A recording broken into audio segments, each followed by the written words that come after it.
আসসালামু আলাইকুম রহমতুল্লাহ।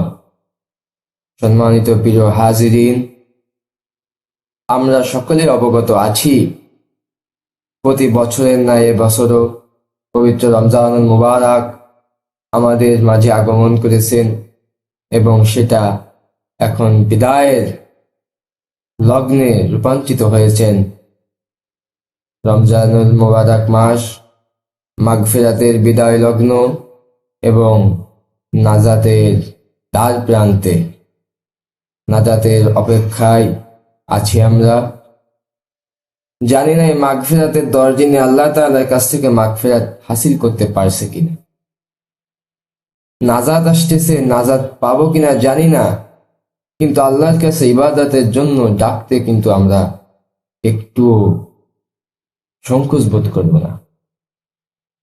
কারণ এই রমজানুল মুবারক মাসে শেষ দশকের ভিতর এমন রাত আছে যে রাতটাকে বলা হয়েছে শবে কদর, কোরআনের ভাষায় যেটাকে লাইলাতুল কদর। ইন্না আনজালনাহু ফি লাইলাতুল কদর, এই কদর রাতটা এতই গুরুত্বপূর্ণ যে এই রাত নিয়ে আল্লাহ তাআলা একটি সূরা নাজিল করে দিয়েছে এবং সেই সূরার ভিতর আল্লাহ বলেন এই কদরের রাত হলো হাজার মাসের চেয়ে শ্রেষ্ঠ উত্তম রাত, খায়রুম মিন আলফি শাহর। হাজার মাসের উত্তম, অর্থাৎ এই এক রাত ইবাদত করলে হাজার মাস ইবাদত করার সওয়াব পাওয়া যাবে। সেই জন্য প্রিয় হাজিরিন, আপনাদেরকে বলি এই কদরের রাতকে আমরা যেন কোনোভাবে হাতছাড়া না করি। আমাদের সমাজে দেখা যায় যে আমরা শুধু 27 কদরের দিনটাকে আমরা খুব গুরুত্ব দিই, কিন্তু বাকি যে কদরগুলো সেটাকে আমরা গুরুত্ব দিই না।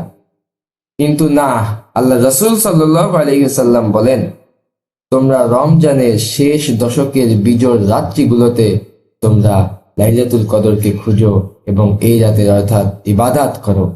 এই রাতে নফল ইবাদত, নফল নামাজ, আল্লাহু আকবার, কোরআন তেলাওয়াত, জিকির, তাসবিহ, তাহলিল ইত্যাদির মাধ্যমে আমরা ইবাদত করে থাকবো ইনশাআল্লাহ।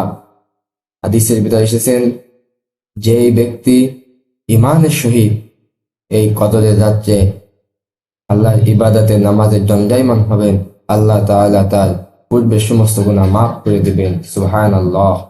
এই জন্য প্রিয় ভাই, বন্ধুগণ এবং অন্যান্য যারা আছেন সকলকেই বলি, রমজানের 20টা অতিবাহিত হয়ে যাচ্ছে, আর যে সামনের যে 10টা দিন আছে এইটা যেন আমাদের মাঝ থেকে এমনিতেই বিলীন হয়ে না যায়, এটা যেন আমরা কাজে লাগাইতে পারি সেই ব্যাপারে আমরা চেষ্টা করব এবং নজর রাখব এবং আল্লাহ তাআলার কাছে ফরিয়াদ এই রমজানের শিক্ষা যেন আমরা আমাদের হায়াতে জিন্দেগিতে বাস্তবায়ন করতে পারি, সেই তৌফিক দান করুক এবং এই রমজানে গুনাহ মাফ করায়া যেন আল্লাহর খাস বান্দা হইতে পারি, আল্লাহ তাআলা সেই তৌফিক দিক এবং আল্লাহ তাআলা আমাদেরকে জান্নাতের অধিবাসী করুক, জাহান্নাম থেকে মুক্তি দিক, তার খাঁটি বান্দা গোলাম হিসেবে আমাদেরকে কবুল করে নিক।